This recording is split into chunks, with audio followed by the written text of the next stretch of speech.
মাকুড়গ্রাম বাজারের আইনা গ্রামের এক অসহায় বাবার জীবন কাহিনী তুলে ধরুন। দাদা ভালো আছেন? হ্যাঁ, ভালো আছি। আপনি কাজের মধ্যে আছেন, তবু আপনাকে ডিস্টার্ব করছি, কিছু মনে করবেন না। এটা আপনার বাচ্চা? হ্যাঁ, একটা মেয়ে একটা ছেলে। মেয়ের বয়স কত? মেয়ে 2 বছর। 2 বছর। হুম। আর ছেলের? ছেলের এই পৌষ মাসে 19 তারিখ হলে 5 বছর পূর্ণ হবে। 5 বছর। আপনি বাবা? হ্যাঁ। আচ্ছা, মা কোথায়? মা 1.5 মাস হলো মারা গেছে। 1.5 মাস হলো মারা গেছে।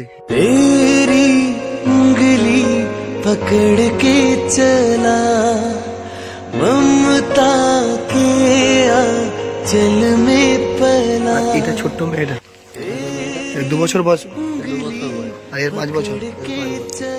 আরে পাগুলো এরকমই থাকে? হ্যাঁ, পাগল অমনি থাকে। জ্বর হলে ডাক্তাররা ওষুধ দেয় না পর্যন্ত। দেয় না? হাতগুলো সোজা? না, করে না। হাত মুঠো করে রেখে দেয়। এই যে মুখে দাঁড় করলে এই যে পা এটা টান করে দেয়। মা কই গো? মা কোথায় গেছে বলে দাও। বাবু বলে দাও মা কোথায়? মা রাগ করবে। কেন? হ্যাঁ। মা রাগ করবে কেন? बन के तेरा साया मैं तुझको थाम लूं उठ के रब से पहले मैं तेरा नाम लूं। আপনি একজন রক্ত যোদ্ধা, আপনি অনবরত রক্ত দেন এবং রক্ত ডোনেটও করান মানুষকে দিয়ে। এই অবস্থাতেও বাইক চালান, হ্যাঁ, মানে আপনাকে বাধ্যমূলক চালাতে হয়। হ্যাঁ, চলো। এরপর শুনলাম আপনি বাউল টাউল করেন, আপনার গলাও ভালো, গান করেন। তো আপনার সাথে যদি মানুষ কেউ যোগাযোগ করতে চায়, দেখা গেলো যে এই বাচ্চাটাকে মানুষ করার কেউ দায়িত্ব নেবে, কেউ আপনাকে সাহায্য করবে, তো আপনার ফোন নাম্বারটা সরাসরি দেওয়া যাবে? হ্যাঁ, বলুন একবার। 8637846902। बन के तेरा साया मैं तुझको थाम लूं उठ के रब से पहले मैं तेरा नाम लूं।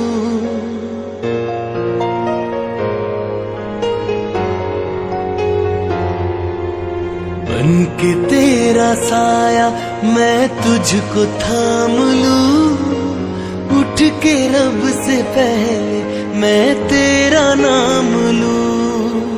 रखूं तुझे पलकों तले पूजा करूं तेरी तेरे सिवा तू ही बता क्या जिंदगी मेरी मैं तो तेरे सपनों के रंग में ढला। দাদা বলছি, যদি আমি আপনাকে কিছু সাহায্য করে নেবেন?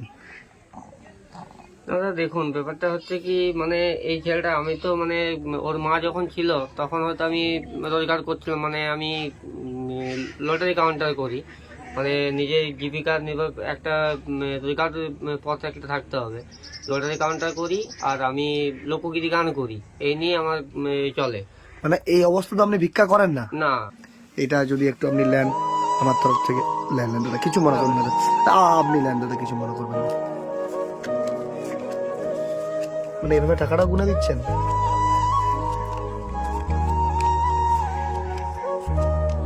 মানে এভাবে টাকাটা আপনি গুনে দিলেন?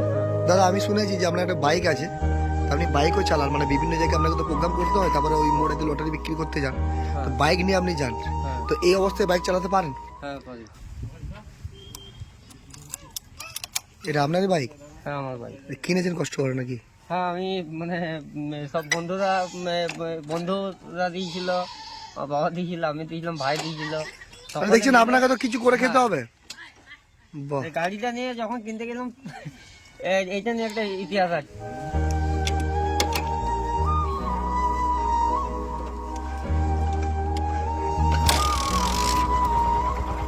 আমি চাপবো? হ্যাঁ, হ্যাঁ।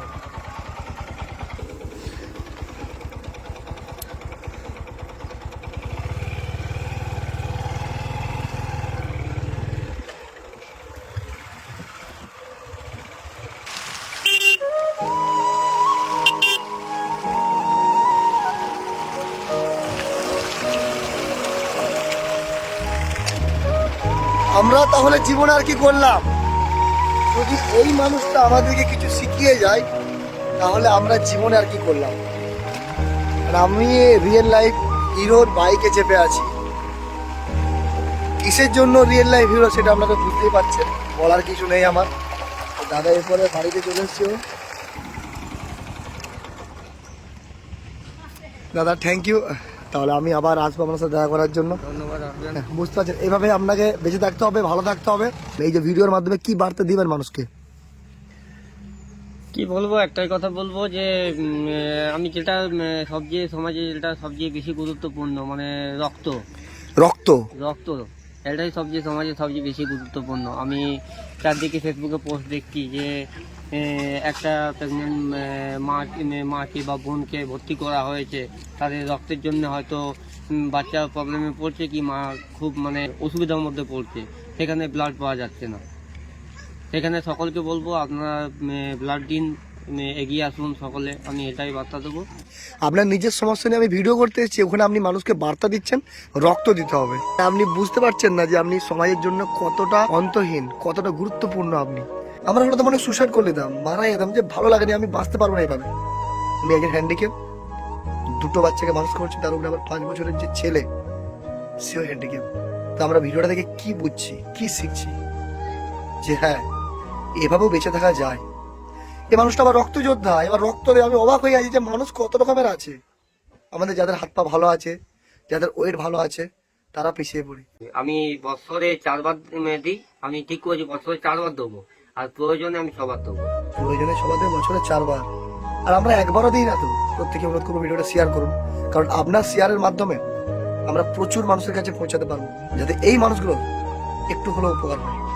আপনারা যদি এনার সাথে সরাসরি যোগাযোগ করতে চাইছেন, তাহলে আমাদের নাম্বার দেওয়া আছে পেজেতে, আপনারা নাম্বারে সরাসরি আমাকে ফোন করতে পারেন, বা এনার নাম্বার আমি দিয়ে দিলাম, এনার সাথে যোগাযোগ করতে পারেন।